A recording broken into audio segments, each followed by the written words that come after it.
So my name's Robert, and just let me get a quick show of hands. If you have not heard of me or the Conjuror fortune machine that I have out at the Osceola County Fair this week, raise your hand if you've not heard of it. Okay, good. Sometimes when I go speak, the marketing's gotten out if they're focused on that one attraction. Sometimes it doesn't. So let's do this. I'm gonna speak for like maybe 15 to 18 minutes, and then I want to leave some time for Q&A at the end, because you'll probably have some questions, and I want to make sure I give you guys some real value for your meeting today. Let's do this. Raise your hand if you've ever failed. Okay, so like some of you didn't raise your hands. So like maybe some didn't understand the question. That's okay. Like failure happens. It's not a big deal. I personally look at failure as a badge of honor because it means you got off your butt and tried something. Like so many people hold themselves back because they're afraid of failing. So I say if you fail, it just means you tried. Today I want to share with you my story of how I almost let failure derail me from going from being a struggling entertainer to running a successful entertainment business with long-term viability. Sound good? Yeah. Cool. I started my career as a magician. Obviously, you just saw one of my favorite tricks to do. I started it in high school. I saw David Copperfield perform a show on TV. I was like, I want to be a magician. After high school, I went on to college. I got my degree in television production. I spent 4 years doing this. I graduated. I went to work in TV news. I worked for television news during the 2004 presidential election cycle between John Kerry and George W. Bush. And working in TV news during a presidential election cycle will really quickly tell you, you either have a soul and you need to get out of news, or you have none and you should stay in. I decided I had a soul. I was not willing, it was not for sale. I did not want to continue in that environment. So I left TV news. I left my degree field, at which point my mom said to me, so what are you going to do for work? And I told her, I'm going to be a magician. You can imagine how that conversation went with my parents after they had just paid for my bachelor's degree in television production. Hey, Mom and Dad, I'm going to do tricks. You can imagine also conversations after that with my mom went something like, so Rob, when are you going to get a real job?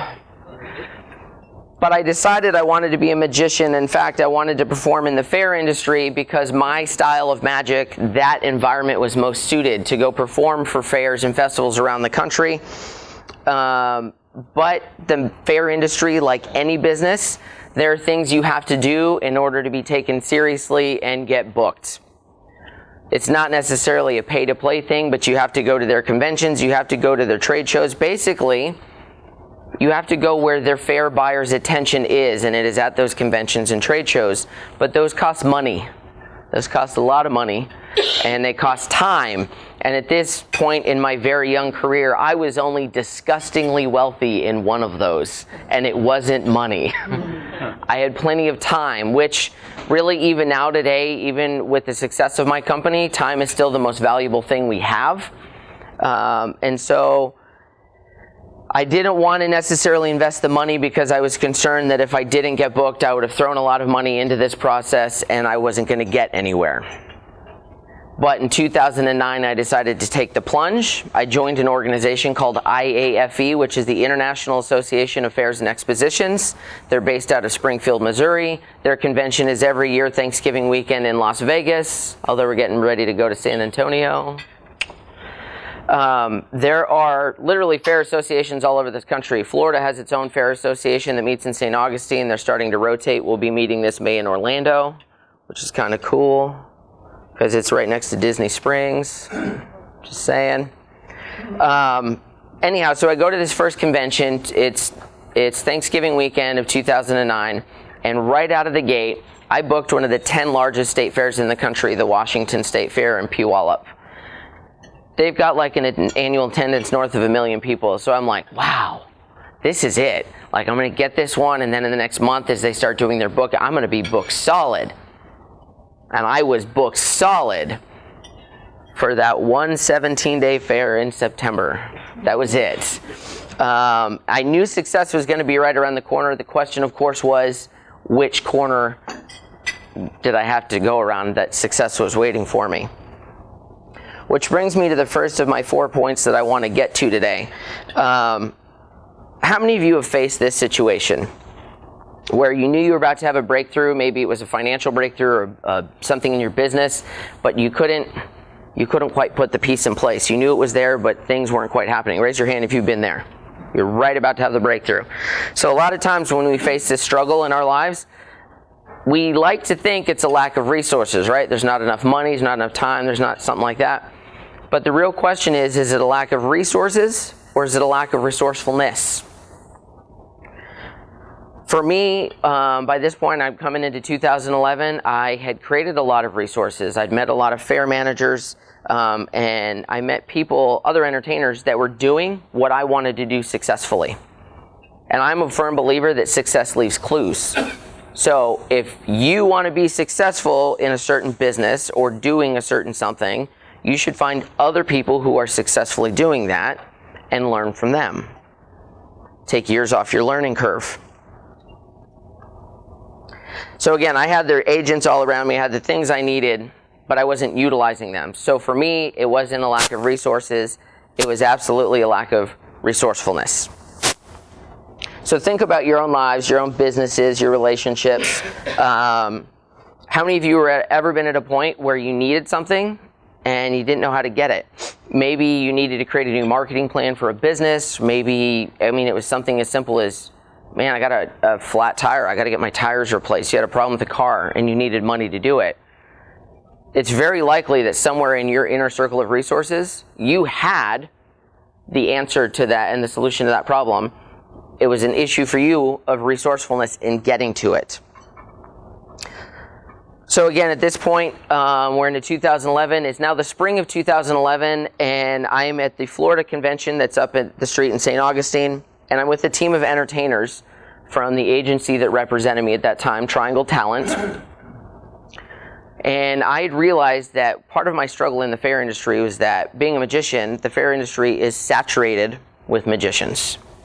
Okay, so I'm based out of New Mexico, so I've got to have a certain price the fair has to pay me in order to get me to, say, the Florida market. Because I got to cover my air, I got to cover my hotel. I have more expenses than acts, say, here in the Orlando area.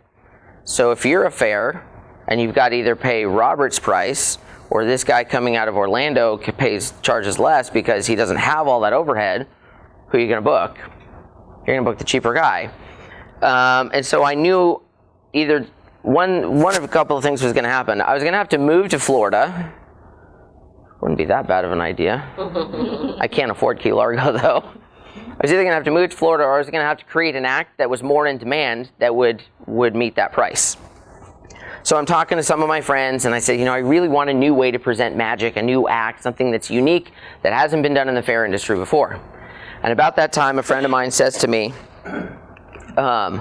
well, Robert, do you remember the movie Big?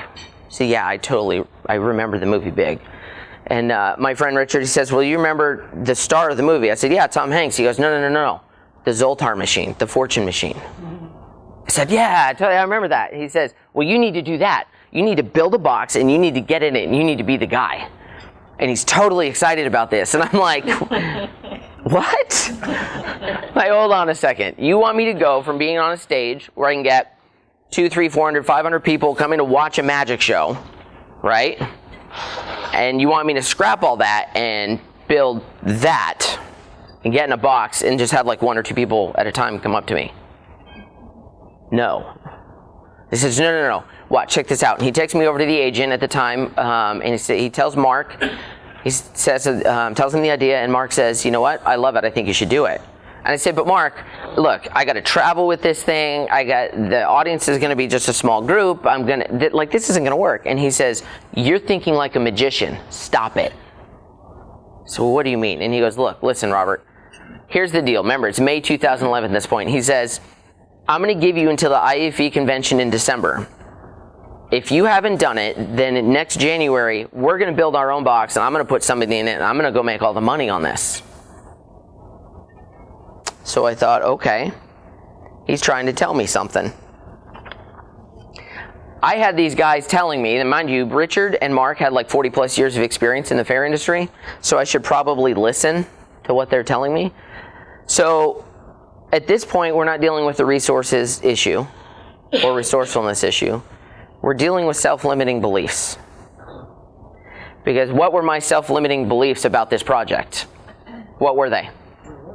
It won't work, it's too big, it won't work on a stage, not a big enough audience, it's too hard to transport. These are all things that I was talking myself out of it. And yet, ironically, I was at the edge of making a business and life-changing decision, and I didn't even realize it. So, again, thinking it was a stupid idea, I thought to myself, well, I'm going to go on their expertise, and I'm going to try and build this thing.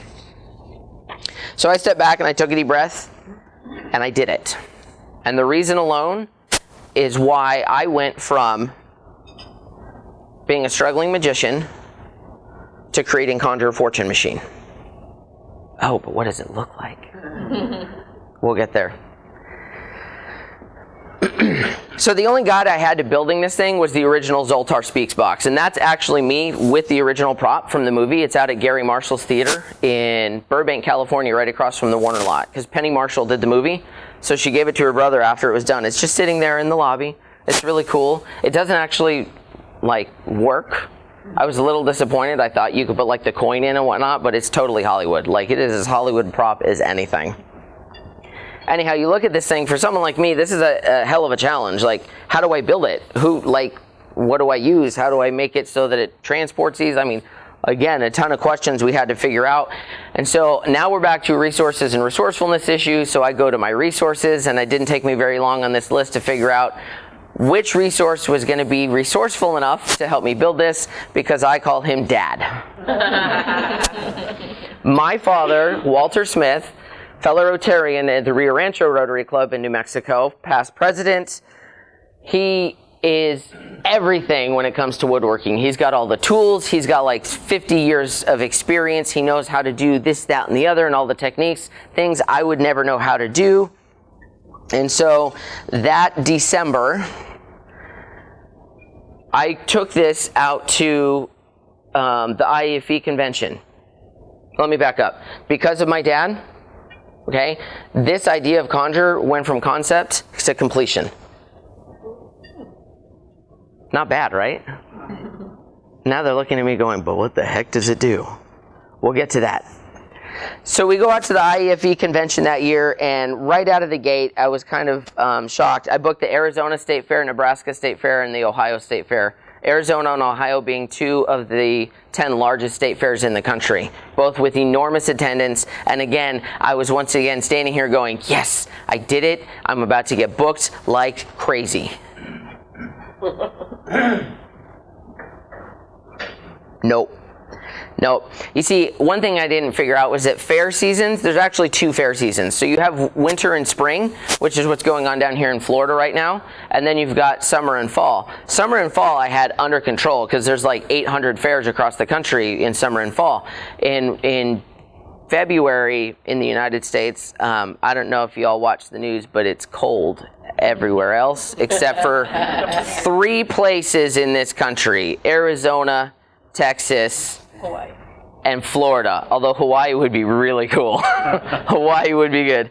Yeah, so what happens is, again, because you have this huge number of performers and you have a very small market, the prices get driven down, and I'm like, man, I finally got the act that would get me into these fairs and that would have the demand, but now I can't afford to go to these fairs because they're not paying enough to get me out here. So then it's like, well, what's the solution? I can't afford to compete in those markets.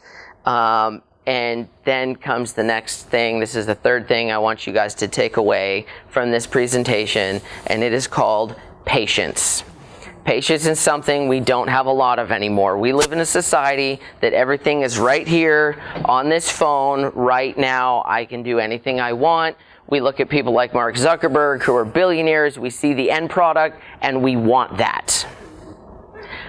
My friends, if there's one thing I have learned unequivocally in this business game, in this game of life, it is not the end product, it is the journey. The patience that it takes to get someplace is what matters. You look at Zuckerberg. He started the origins of the Facebook code in 2003. 10 years later, they did their IPO. It was market cap just north of $100 billion. 3 years after that, the S&P market capped it at about $250 billion. You could say not bad for a day's work, but if you create an application that changes how the entirety of mankind communicates, then I suppose it's worth $250 billion. But that's the end game. The journey for Mark Zuckerberg, he had to have the right people and an enormous amount of time learning to code. He didn't just flip open a computer and create the Facebook code. Just like I didn't get to just build a box and go, ta-da, here I am. It didn't quite work like that. See, I've received a lot of advice in my life, and one of the best bits of advice that I've ever got was from a friend of mine out of Columbus, Ohio, named Steve Klein, when he told me, Robert, it takes 20 years to be an overnight success. I'm on year 12. Now, my company's not worth $250 billion, but patience certainly still applies. Many times along this journey, I could have quit. I didn't. I continued sharing my story, just like I am with you all here today. Because of that sharing of the story, because of that perseverance and patience, I've built enormous numbers of relationships all over this country with fair managers, with Rotarians just like yourself. And it is because of those relationships that I have been able to create and build Conjuror into what it is. It's now we have 6 different assets within our company that we deploy out to corporate events, from public speaking, corporate event entertainment, to the fair industry. Conjuror is the bread and butter. It is the anchor of our business. That one attraction this year is on pace to generate just north of $100,000 in revenue. This was from me going from out of college, making like $15,000 a year, doing squat. He's like, yeah, he's laughing because he's been there. We've all been there. And I've grown it, and it's taken a lot of patience to get it here. That demand has resulted in the creation of 3 Conjuror units now. My dad has been working overtime. We don't actually have different people doing these units yet, but the advantage now is that I can ship units ahead from fairs, and so it allows me to service more fairs at once, whereas previously I was down with a lot of travel time and I couldn't get to fairs. Now my wife out of Albuquerque can ship ahead, I can jump ahead. It's kind of like a logistics thing. It's like UPS, what can Brown do for you? Keep me in business, that's what Brown can do for me. But it brings me with that to my final point here, and then I want to get real quickly to some Q&A. I couldn't have done this without a lot of gratitude. I think gratitude is one of the things that a lot of people are missing in their lives. I'm grateful for everything around me. Like, I walked in and was offered some water, and I'm like, thank you, because it's free water. Okay, cool, I'll take it.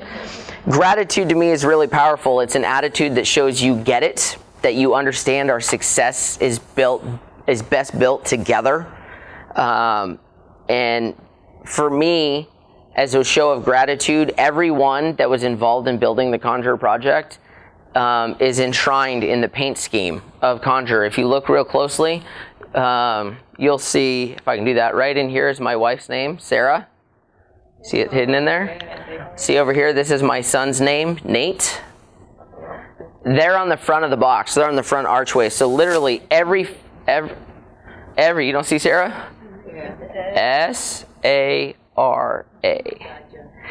Literally every front-facing photograph that any fair guest takes of Conjuror, my wife and son are in it. Isn't that cool? Right? This WFS3, that's my dad, Walter F. Smith III. He's the one that built it.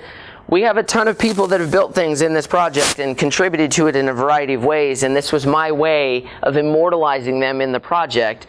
I kind of got the idea from how Disney, I know you guys are a little big on Disney down here in Central Florida. You ever heard of Hidden Mickeys? Yeah. Right? How the Imagineers put a little signature in an attraction. This is my hidden Mickey. So listen, as we get started, now we're 6 weeks into 2017, I want to encourage all of you, whether it's in your personal lives, right, your businesses, your finances, whatever you're doing, or even as a Rotary Club here in service to others, I want you to focus on 4 things for 2017.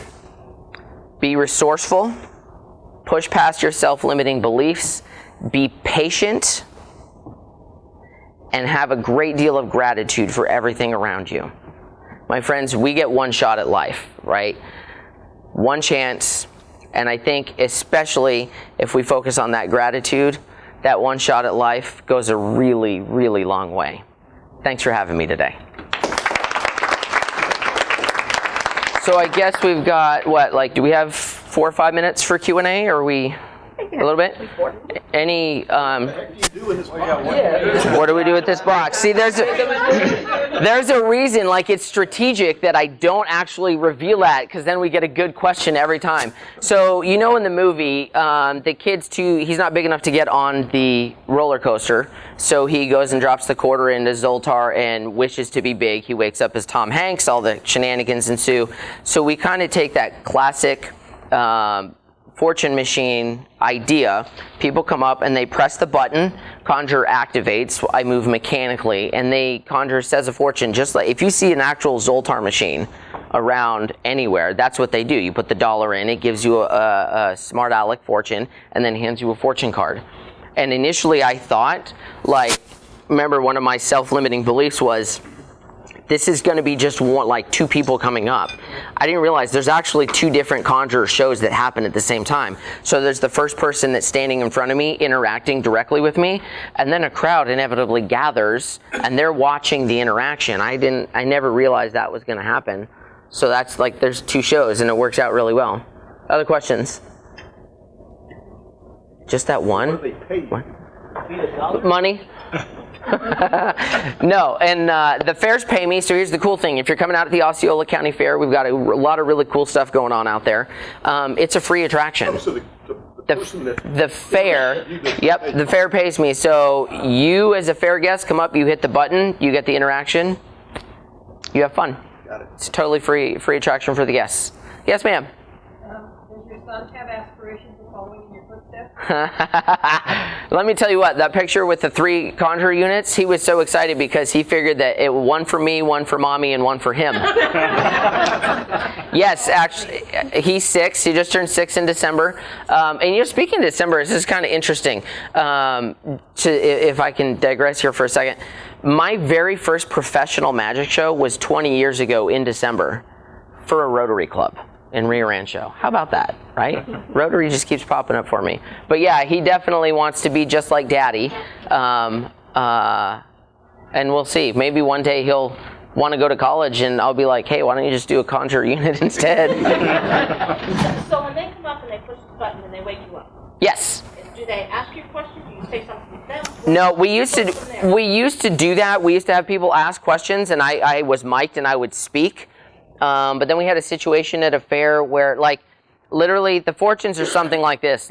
If a young guy comes up and his girlfriend's there, Conjuror will say, use caution with whom you fall in love, for while love is grand, divorce is 50 grand or more, right? You know what I mean? So it's lighthearted stuff. It's cotton candy and corn dogs. And we had a situation come up where I'd given a silly fortune to a lady, and then she turned around, she came back 10 minutes later and she said, hey, I have a question for you. My dad has cancer. Do you think he's going to make it?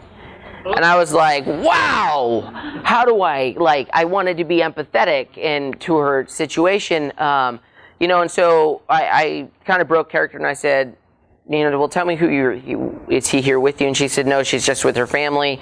Her dad's in the hospice. He's in hospice at that point. And I said, listen, I really think that your father would want you to enjoy your time with your family out here at the fair. Our time is so precious that we have with our families.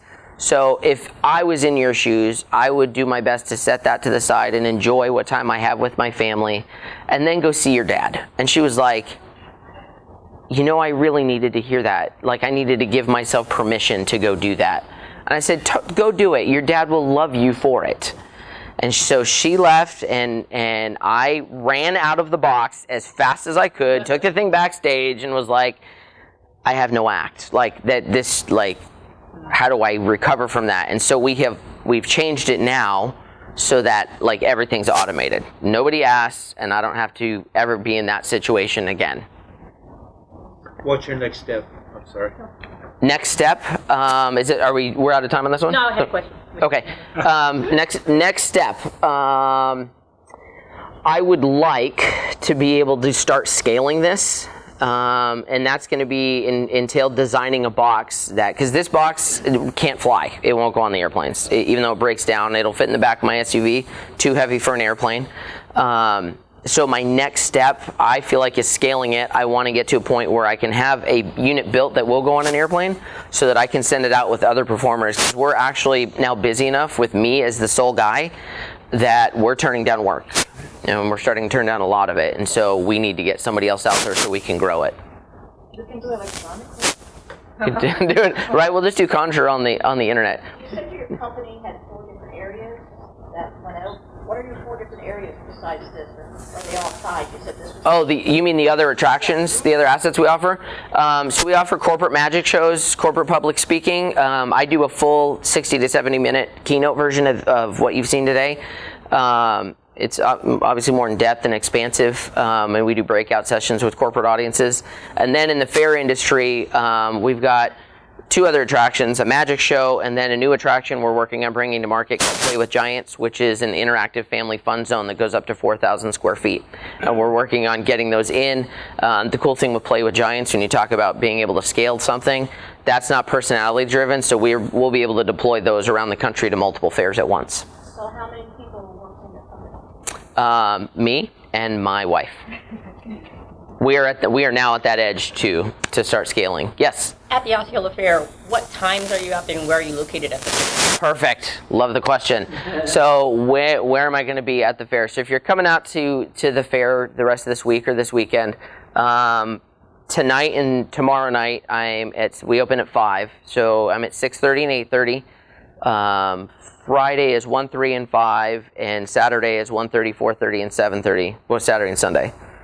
And my location is inside, so when you walk in the main entrance, the exhibit hall that's on the right, the expo building, I'm right inside the lobby. We had me outside, and I don't know what the deal is. Like, somebody in Florida is supposedly like hot In the winter. It's news to me. I mean, my flight down here, let me tell you how it went. I did the fair down in West Palm Beach. I drove my stuff back up here, left it at a friend's house. So I went from 75 degrees, flew back to Albuquerque, it was 35 degrees, left a week later to come back, had to go through Chicago where it was 25 snowing and they were de-icing planes, landed here and it was 82. And for the next 24 hours, my body was like, pick a climate. Figure it out. Anything else? Cool. All right, thank you so much. Additional questions if Robert would stay around. Yeah, for sure. Thank you all so much. I'm glad I could be here.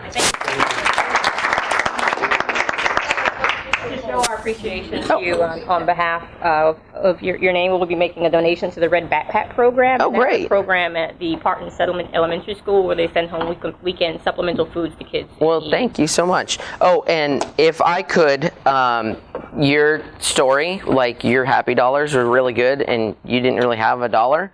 But so here, I'm going to kick in. Here's $10 for your happy dollar. Your story was really great. Thank you. $10 I gave to the hospital. That's well, you said Fine, you here. said $10 and I went, hey, that works. That works really well.